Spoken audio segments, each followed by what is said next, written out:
السلام عليكم يا كاربين الهلالات. خليكم قريب. اول حاجه ما تزعلوا على ضياع الفرصه الامس. في الفيديو ده هتكلم عن 3 نقاط. النقطه الاولى الفرصه اللي اعتبرناها انه امس ضاعت مننا. النقطه الثانيه مباراه الاهلي. النقطه الثالثه مشروع الهلال الاسي شغالين فيها هو المشروع الحالي. طيب بالنسبه للنقطه الاولى الفرصه اللي ضاعت امس، اول حاجه هي انا شايف النتيجه ايجابيه، يعني ما سلبيه بنسبه 100%، او كان بالامكان انه نفوز بنقاط المباراه كامله، لكن قدر الله وما شاء فعل انه جبنا نقطه واحده. كانت نتيجه التعادل الايجابي هي اللي حسمت اللقاء واللي حسمت المباراه، ونحن كنا الاقرب للفوز بضيعنا لضربه الجزاء في نهايه المباراه دي. انا عايز اشير لانه احسن اللعيبه واكبر يعني اعظم اللعيبه ضيعوا ضربه الجزاء، يعني ولا حاجه. تريزيجيه في نهائي كاس عالم ضيع ضربه جزاء من فرنسا، كريستيانو رونالدو، ليونيل ميسي، زين الدين زيدان، رونالدو، كل الناس قاعدين تضيع ضربات الجزاء. فيعني حاجه عاديه كون انه اطهر الطاهر ما يتوفق فيها وما يحرز ضربه الجزاء. ما هي اصلا اتجاهين او 3 اتجاهات اذا افترضنا انه المفروض كان يشوت في النص او يشوت على اليمين او يشوت على اليسار. الحارس يتوقع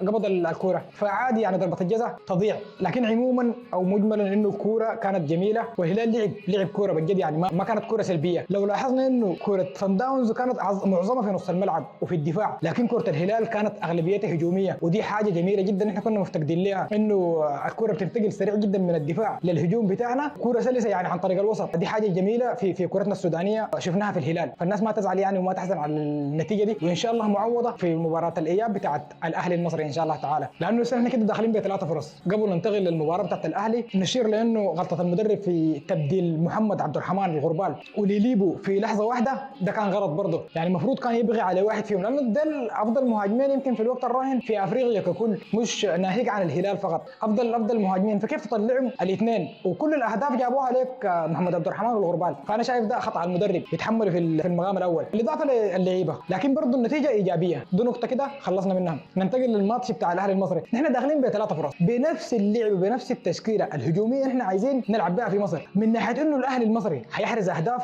غالبا دي حتحصل لانه نحن قاعدين نستقبل اهداف، لكن من الصعب جدا الاهلي يحافظ على دفاعه ويحافظ على شباكه نظيفه من هجوم الهلال. هجوم فيه ياسر مزمل، فيه محمد عبد الرحمن الغربال، فيه ليليبو، وكل اللعيبه الجميلين ديل. من زمان ما شفنا تيم للهلال بيضم كوكب ومجموعه كبيره جدا تتنافس على المراكز دي وبمهارات جيده جدا. يعني ما شاء الله تيم الهلال الموسم ده قوي جدا. طيب الهلال حيحرز هدف، مجرد ما انه الهلال احرز هدف واحد كده حيلخبط كل اوراق الاهلي المصري، لانه كده الاهلي لازم يحرز فيك 3 اهداف. ما طبعا بفارق اللقاءات المباشره، اذا هم غلبونا نحن حنكون 10 نقاط 10 نقاط، اذا هم فازوا علينا باكثر من هدف هم كده حيتاهلوا مباشر بفارق اللقاءات المباشره، واذا انتقلنا للخيار الثالث اللي هو فارق الاهداف فهم متفوقين يعني على القطن الكاميروني وحيتاهلوا. الخيار الوحيد قدامنا انه نحن نحرز هدف او هدفين، فلنفترض انه نحن ما فزنا والفوز ده نحن دايرينه ان شاء الله تعالى، وان شاء الله الهلال يفوز، ولو ما فاز يتعادل ان شاء الله نتعادل. نفترض انه النتيجتين دي طلعنا منهم خسرنا، نخسر على اقل تقدير بفارق هدف واحد، لكن نحن لازم نحرز هدف، نسجل هدف، يعني مثلا يكون 2-1 او 3-2 او 4-3، يعني نحن لازم نحرز هدف. علشان كده انا شايف انه المباراه بتاعتنا هناك كونه تكون دفاعيه، لا نهائي ما نلعب مباراه دفاعيه، او المدرب بتاعنا ما يلعب خطه دفاعيه، نلعب خطه هجوميه، نحرز هدف هم اللي يحرزوا ما مشكله، لانه اصلا هم كده وسط جمهورهم وسط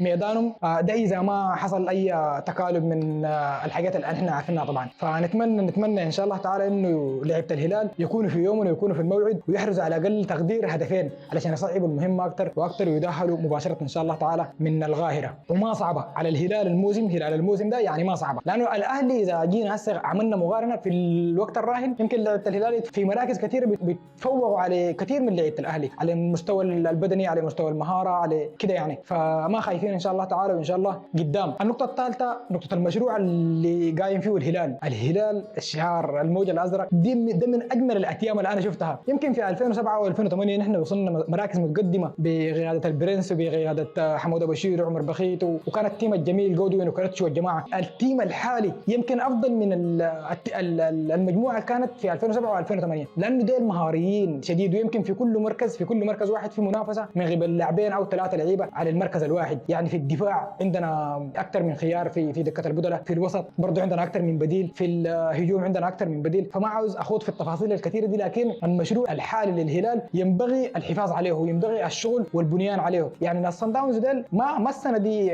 شفناهم الموسم اللي قبليه والقبلي وكده، برضه كان مازين بالمشروع بتاع مازين بنشوف في اوروبا المشروع بتاع اتلتيكو مدريد ديجو سيميوني محافظين عليه لعده مواسم، فينبغي انه حتى لو على اسوء الفروض انه طرنا من الدور ده وان شاء الله ما نطير، الهلال يحافظ على المجموعه دي ويزيد عليها اكثر واكثر في كذا مركز وكذا نقطه، كذا حاجه ممكن يشتغلوا عليها ان شاء الله تعالى. دي يمكن الناس تيجي تتكلم عنها لقدام، لكن في الوقت الراهن في الوقت الحالي ينبغي المحافظه على التيم الحالي وعلى المجموعه الحاليه، لانها بجد يعني جديره بالاحترام وقدمت كوره نحن يمكن من زمان ما شفناها، وين كانت النتائج فيها شويه كده ما ثابته. الكوره اللي هم بيلعبوها والانتقالات من الدفاع للوسط للهجوم جميله جدا، وينبغي انه الناس يشتغلوا عليها. موفقين ان شاء الله في مباراه الاهلي المصري، ولما نلتقي ان شاء الله تعالى يمكن في فيديو ثاني، يمكن ما رياضي لانه المحتوى بتاعي ما رياضي، لكن ان شاء الله منتصرين.